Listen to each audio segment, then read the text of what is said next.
Nyonso oyo asaisa ndeko na ye na bamaladi oyo eza maladi sauvage kobanda ndeti badiabete enyokolaka bato pardon epa na nga mosala liboso mbongo nsima bolongola bandeko na bino na hôpital mpona maladi ya sucre boya na bango awa soki oza na ndeko abelaka liboma nesilaka te kolemba te epa na nga mosala liboso mbongo nsima boya na bandeko na bino na baproblème nyonso oyo bokenda nango na baeglise bokenda nango na bahôpitaux esimba te en tout cas ozala na mikila poto ozala na Kinshasa partout bozwami mosala malamu babombaka yango na ndako te mosala malamu babimisaka yango libanda oyo paza na besoin yekola bokoko apusani tokolakisa yango mpo lobilobi na kokufa mayele bamemaka yango na sa mabele te yango moni natokisaka kisi na nga libanda po nyonso comprendre make koko asalaka bokoko mais soko moi nakendaka na église te puisque bapaster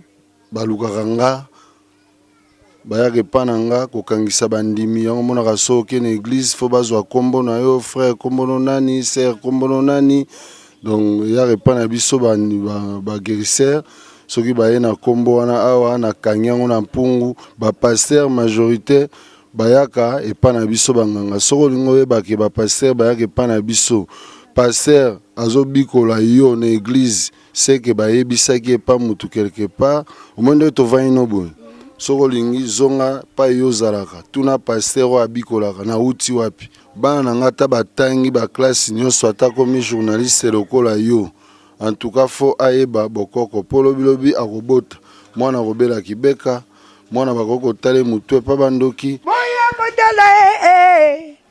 Pelo TV memeli bin ambiance boya kodala monde Découvrons la culture. Découvrons la culture. Découvrons la culture. Découvrons la culture. kodala Pelo TV memeli bin Omega Mvemba la Mégane. Omega Mvemba la Mégane. Omega Mvemba la Mégane. Bonjour à vous tous qui nous suivez de partout dans le monde et bienvenue à ce nouveau numéro de votre émission Découvrons la culture. Découvrons la culture, il y a les lots to découvrir nani otozana lelo Omega Mvemba na bino azala wana pono pesa bino elengi pono sala bino ka musala ndenge bomesana. Alors soyez connectés, restez toujours connectés et n'oubliez pas surtout de vous abonner sur Pelo Pro Télévision parce que le long de Masolo est bien. Hein, Masolo est bien. Joyeux anniversaire à vous tous qui fêtez vos anniversaires aujourd'hui et sincères condoléances à vous tous qui ont perdu les êtres chers. Vraiment mes sincères condoléances et puis heureux mariage à vous tous oyo bozo bala lelo hein megana sibino ba heureux mariage parce que bolongwe na mondango ya ba célibataire lelo tozana moko ya bana mboka bo découvrir lelo ba benga ye nganga ya patron to découvrir lelo na katia découvrons la culture bino moko bokoyeba pe botala vraiment restez connectés et ça la biso vraiment ba bientôt découvrir inviter na biso ensemble. Bonjour papa. Bonjour maman. Balandi appelle le Pro Télévision bazota la yo bazan besoin ba yeba kombo na yo vraiment réellement eza nani Coco Biki Rouge. Coco Biki Rouge, à part Coco Biki Rouge, kombo za Coco Biki Rouge maman botela ki papa tondeni. Ah ma vie pata. Papa ma vie pata. Le to kitelio awa to ki vraiment kokuta en plein boulot sala na musala na yo. To moni akomi Coco Biki Rouge. C'est Coco Biki Rouge. Pourquoi ka Coco Biki Rouge? Bon pona misala na sala reza kanga temu na mipesa kombo wana eza bata mukili o nyoso baya malade pa na nga bazwa ba guérison ba maladie o ekenda na église ba pevalongo kolongola bango ba masasa lukuta na banzoto ti baya pa na nga bazwa ma solution ki mi ekotela bango ya monika muto asesa ba malade ya makasi boye c'est kaza jeune ti azaka koko. Donc yo ba pesa komba Coco Biki Rouge parce que yo ndo corrigera bato place ba futaki na ba maladie na bango to ndenge nini. Eza mabongo po lelo boye tozomona mutake na église na mbasu elongwaka na mokolo moko mais okoma na église ekomi na bapota kolongolaki bamasasi ya lukuta na nzoto mais pa na nga soko ye eza lelo atoye liboma 40 en tout cas lelo eza lelo soko tie mutuka o lopango anje na kolia yango po na tembeno ye nango. C'est-à-dire que pendant batsaka tembe te muto atie tembe ya ko ya na tembe na e. Eza mabongo. Eza vraiment bongo. Alors à Coco Biki Rouge na habité idée oyo ya ko traiter ba maladie to vision oyo o héritaki yango epa ya mutu omonaka mutu moko bo quelque part azo traiter ba maladie to ezalaki ndenge ino ozo okoma na musala wana ndenge nini. Bon ezalaki misala papa na ngai azalaki moyanzi azalaki guérisseur ndenge ya kenda misala etikala na maboko na nga mpo babi mwana oyo atindamaka ye nde aliaka mingi. Papa azalaki guérisseur akufi nga azalaki mwana na ye oyo nazolanda ye bamisala na ye nyonso kende wenze sombelanga nzete boye. En tout cas lokola nalingaki ma classe makasi te yango moni vraiment natikala na misala oyo ya kobikisa bato. Vraiment, au héritage qui est pas papa. Alors, Coco Bikou Rouge, Aza marié, père des enfants, to ndengeni balandi appelle pour télévision, bah on a besoin de découvrir un peu. Naza marié, père de 5 enfants. Père de 5 enfants. Et depuis au Bandi Moussalo, ça fait déjà combien de temps? Bon, Nazo qui a déjà 19 ans. 19 ans. Ah bon? Binomoko bozo tala, binomoko bozo yoka, alobi. Alors qu'il a déjà 19 ans, mais elle s'est mariée et puis père de 5 enfants. Donc, continuer quand on a les solos, on a ensemble avec Coco Bikou Rouge, il y a Korijaka, et si kabato ba futaki, et si kabato ba koka qui te soye dans le pan, et tu sais, côté le pan, il y a un yatango. Nenga ke loba nango bob mfumu baka maele na nimantaka, tozo zwaka maele na ndenga baje. Alors, Coco Bikou Rouge, ndenge siko banda musala oyo depuis banda musala oyo ça fait déjà 19 ans ici biso avantage nini okutana nango na sala musala oyo?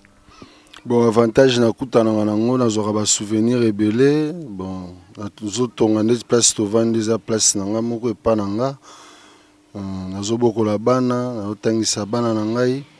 En tout cas ba avantage nanga yango wana na connaissance ya ba maladie oyo nyonso nabikisa bazolanda ngai ba Kongo bandundu baebi Kishasa oyo mobimba liboso na nga namonaka guérisseur te na nsima na nga mpe guérisseur aza te. Liboso na yo monaka guérisseur te na nsima na yo mpe guérisseur aza te. Ah vraiment c'est que oza sir na yo moko te sir na bato nde baebi tala jeune lokola ngai fo babengaka nga koko seke baebi mosala na ngai vraiment eza bato ya kala donc mayele oyo ya kala bakoko batika bato nyonso babosana bokoko nga mana aza nango ti lelo. Mais ntango tozoya tomoni okomi na pancarte na yo belaniaka elingi olakisa nini parce que bazolanda biso de partout dans le monde baza besoin ba découvrir belaniaka oyo okomi na kati ya pancarte elingi olakisa neti nini mpe mpona nini okomaki nkombo wana? Bon, soki nakoma bongo ezolakisa ke belaniaka ezoloba bela obika eza Kikongo. Congo? Oui. Ok. Bela obika, balobi bela obika, Coco Bikou Rouge azo corriger na ba maladie nyonso. Alors bela obika, tomoni okomi chance na pouvoir. Puisque to ebike mutape sa pouvoir eza nzambe, mutape sa chance eza nzambe. C'est que nebi t'expliquer biso nanu, oyebaka ndenge nini ke mutu wana azwi chance, to mutu wana vraiment azwi pouvoir. Bon, soki nakoma bongo chance partout, pouvoir lelo boye ozomona mwana nyonso mama na bango abota mwana nyonso abota na libuma mama ayaka na chance na ye. Lelo boye eza kola ye lokola komi menuisier ye lokola komi obeta ba les joueurs lobi akobonga kobikisa ba famille bandoki musala na bango kobebisa bato ya bongo yango moni sikoyo ngai soki namoni muto babloka ye na ndenge ya kindoki po atoke na église otie bamabonza balobi bashabala bashinda eza masonge. Donc mutu abikaka na bokoko toyebi ndenge nini tokolongola dossier wana azala vraiment épargné na makambo ya kindoki. Donc soki babloka yo ozwaka mosala te mobotaka te chance eza te donc famille esalisako te tokozongisa relation wana na ndenge bandoki bakanga yo tokokata bali wana. Mais koyoka yo ndenge ozoloba ke ata mutaki na l'église ata mutu asali banini yo e osimba te parce que yo ozana musala no salaka donc c'est que yo sambelaka te ozana yo mwana nzambe te to ndenge nini.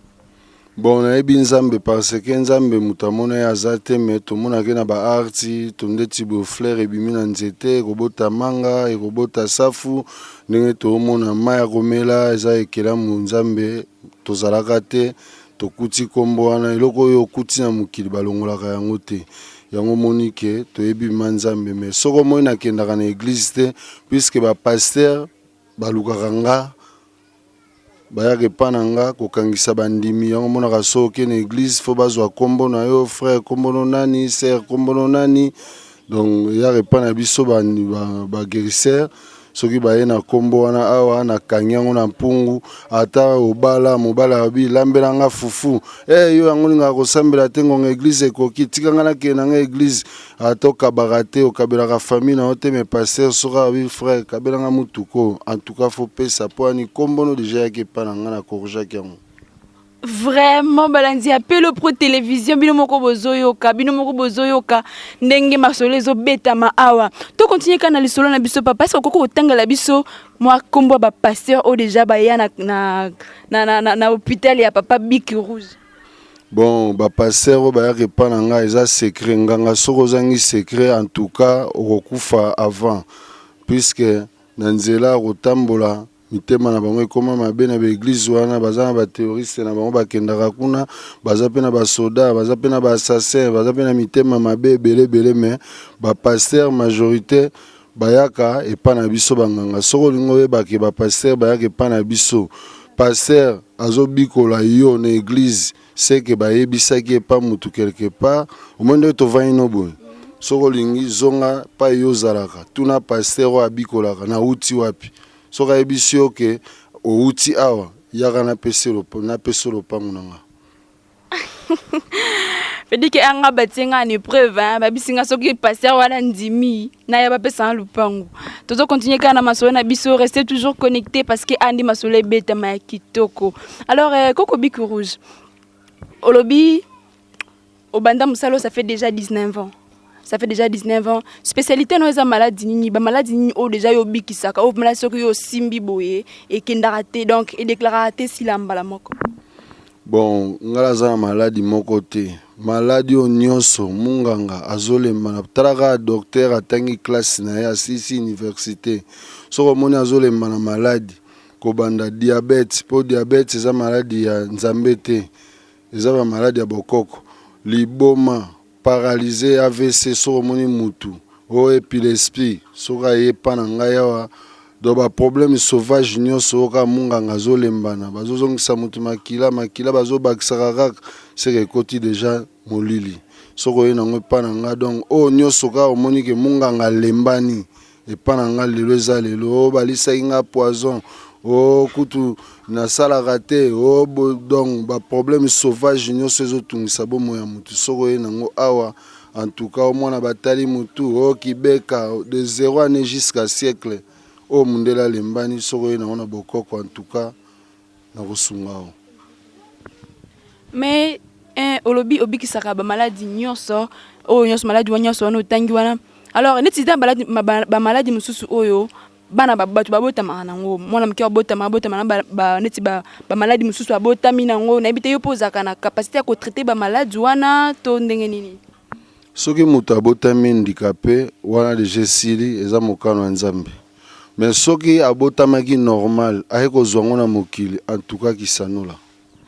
En tout cas kisanola papa Bic Rouge alobi en tout cas kisanola ngaku no benge papa mais yemoka be aza koko azo corriger yende Bic Rouge abi en tout cas kisanola to continuer kana cadre les solo na biso Coco Bic Rouge balobi kuti meza kindoki mais nebite yo na ndenge yo sala musala ngozo mona ngo eza nebite ko expliquer biso parce que balandi appelle pour télévision ebele ba yebi ke kuti meza la ka kindoki ce que yo lo bani na place wana. En tout cas kuti meza kindoki kindoki ndoki tokeseni ndoki azobebisa na butu ngana azobebisa na abongisa na moi ngana azwaki ndoki na ngana chango na moi pona ganyaka ndenge nazo gagner boye yo zaki ndoki no chango na moi po gagner ndenge ozo gagner vraiment c'est que makambo eza alors toza vraiment nesengo ya kosola na parce que mais obina biso ozamo na nzambe c'est que malgré oyoza nango connaissance oza nango ndimaka na nzambe ke nzamba zali nandimaka nzambe na ba arts kolanda mwasa mutu te koyibeloko ya mutu te songi te moninga aza na nzala asunga ye do bunzambe na nga nayebi kosalaka bato malamu kobikisa epa na nga mosala liboso mbongo nsima mpo eza na mutu mosusu abeti 5 ans na église akendela maladi moko boye o pese o boye esilaka te soki ayepa na nga so na bipesa ngai 1000 francs oloba nga muna ume na maladi mais soki na salise na yebise nazo saliso musali bosombongo sima mais soki obiki okopesa nga ota yayo ezala bongo donc boyokanaka soki moto abiki nde otie osengi prix na yo. Mais est-ce que ezalaka danger te to risque te parce que olobi na biso oza père ya 5 enfants ezalaka danger te na musala osalaka na éducation ya bana eza danger te bana na nga ta batangi baklase nyonso ata komi journaliste lokola yo en tout cas fo ayeba bokoko po lobilobi akobota mwana kobela kibeka mwana bakoko tale mutu epa bandoki mwana koki kozika na moto munganga za musika na makasaka onga papa na zosaisa ya bokoko fale bana nga bayeba yango tozokoba kaka na lisolo na biso bino moko bozoyoka bozomona ndenge ezokende koko Bic Rouge azopesela biso masolo. Restez toujours connectés na Pelo Pro Télévision parce que bo découvrir makambu ya malonga pe makambu ya bien. Alors tomoni yo osimbi babiloko ebele na maboko awa tomoni yo lati ba chapeau ko yebisa biso na no signification eloko moko ba osimbi to pe ba poto za na besoin vraiment to découvrir yango. Bon, oeza biloko na nga ya bokoko papa tika ndenge omoni maseke obona kati nango na ebeloko ba charger te poza bokoko yepe batikelaka yepa bakoko donc eza secret ya kindoki soki muto moni ke oza ndoki omekaka bato tika komeka famille na oya komeka nga Bic Rouge dans yozo ndima na ko zano ndoki boye naza man ndoki gentil siko ndoki ya gentil na ndoki ya gentil. Ah bon. Bon, tu continues à découvrir, mais il y a un risque que tu aies bien le quantité, mais quand même aux salé lango. Nazo salé lango na bien on a molimo ya kindoki, mais na boye na ko expliquer o te poser secret na ngai. Eza secret na yo, tout le monde il sait que puis ko expliquer biso eloko mususu na owana na chapeau soki zanini. O eza ba minduki na ngai chapeau eza pouvoir na ngai donc ba câble o na lati bala somba rango na wenzete. Naza mwana muyanzi eza pouvoir na za coutumier. Donc oza coutumier donc oza ba pouvoir na yo ya ngondo lati yango boye. OK, merci beaucoup Nandenge.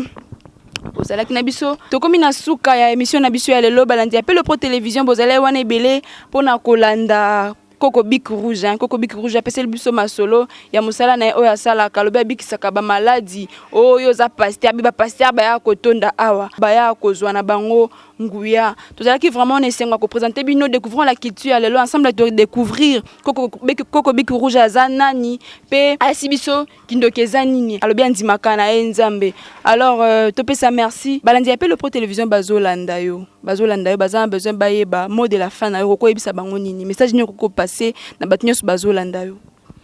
Bon batnyos bazolanda nga pa nyos bozali bambote na bino ya mingi ngai Koko Bic Rouge mwana muyanzi na vandi a na komina monga fula na quartier Mitende na Mbetseke juste na station d'essence. Soki oza na problème atoza na mikili ya poto atoza wapi intérieur Brazza Afrique centrale mobimba donc ata na musika pesanga problème na yo na kosunga yo. OK opesa kasi numéro de téléphone moko ko permettre que ba joindre yo. Bon naza na numéro de téléphone 089 74 98 168 089 74 98 168. Ils appellent à WhatsApp. OK. Ils appellent à WhatsApp. Mais une question, il y a biso na mutu pendant que ozoloba toyaki tokuti en plein boulot otokisa bakisi na libanda. Mais yulu ozanganga ozandoki otokisa bakisi na ka libanda pona nini? Est-ce que c'est insécurité te pona batu? Musala malamu babomba rango na ndaku te. Musala malamu babimisa rango libanda. O pazana besoin yekola bokoko apusani tokolakisa yango po lobi na kokufa maele bamemaka yango na sama belete yango moni na tokisaka kisi na nga libanda po mutu nyonso akomprendre make koko asalaka bokoko po lelo ozomona mutu mosusu azosomba mituka azosomba mapangu ao mibenga nganga ok aza ne escroc donc bokoko babombaka yango te fo bimisa yango libanda. Mais olobi faut bimisongo libanda est-ce que parmi banana yo parmi 5 banana vous appelez na o des choses formés que so lelo yo zatende ba format ki yo ne papa format ki yo que so yo lelo zate ye lelo zate yo remplacer est-ce que zapena mono zo formé pe que non a remplacer on a sima okolinga pe mono sala musala wana bango nyonso bayebi musala papa malgré oyo ya mike eza na balimite ayebi kombo ya kotanga te ayebi kokoma te me baya na bango nyonso bayebi ndeti ya na bango lumière aza magranganga lokola nga bon liloba na nga na ina loba ya suka mutu nyonso oyo asaisa ndeko na ye na bamaladi oyo eza maladi sauvage kobanda ndeti badiabete enyokolaka bato pardon epa na nga mosala liboso mbongo nsima bolongola bandeko na bino na hôpital mpona maladi ya sucre boya na bango soki oza na ndeko abelaka liboma nesilaka te kolemba te epa na nga mosala liboso mbongo nsima boya na bandeko na bino na baproblème nyonso oyo bokenda nango na baeglise bokenda nango na bahôpitaux esimba te en tout cas ozala na mikila poto ozala na Kinshasa partout bozwami bobenga nga na balimero na pesi bino 089 74 98 168 089 74 98 168 boyelanga badiabétique nyonso baparalyse boya na bango epa na ngai. Merci à vous tous qui nous avez suivis. Merci vraiment Nabino Tikato Pesalisusu. Merci Matonde pa Nkolo Azalaki Nabiso du début jusqu'à la fin. Ande to suki si émission Nabiso ya lelo. Et puis merci Nabino ba bozalaki wana bo s'abonner et bobenga pe ba voisin, bobenga pe ba pembeni ba s'abonner parce que et ça la biso bien. Na ko bo sanate tena ko chité te sanke na pesa mbote Nabino ba ebolinga ko Megan Vemba Nabino ba ebo soutenaka Megan Nabino lokola soben nanga moko bendix maoko ya dega, hein, ya dega Boba Mfumu na ukobosa no jamais. Pourquoi pas Olga Kuzanuka ya yo ya wana Nathalie Bukaka mwasi ya pembe et comme siko zali Clément Kulonga mobali ya merveille ya sanga mwasi nzambe balobi basi oyo batonda na bango na kati ya mabonde Lili Dimwela Patricia Mbala Melissa la blonde Melissa mwasi ya pembe ya yo ya wana komi Patricia Mbidika na koki jamais kobosa na yo et pourquoi pas Wilson Vemba et Tete Matomi ça sont là mes parents. Salutations à vous à toute la famille Vemba, Nacho Vemba, artiste Nangalar dans les sangs, et puis Jogo Mbappé, Yangwane Komi. Tokutani prochainement dans nouvelle émission, Nabino Lisusu, découvrons la culture. Bye bye. Pelo TV, meme libin ambiance. Boya kotale monde, boya kotale. Pelo TV, meme libin onde makambwe. Pelo TV naleli, oh. Bossa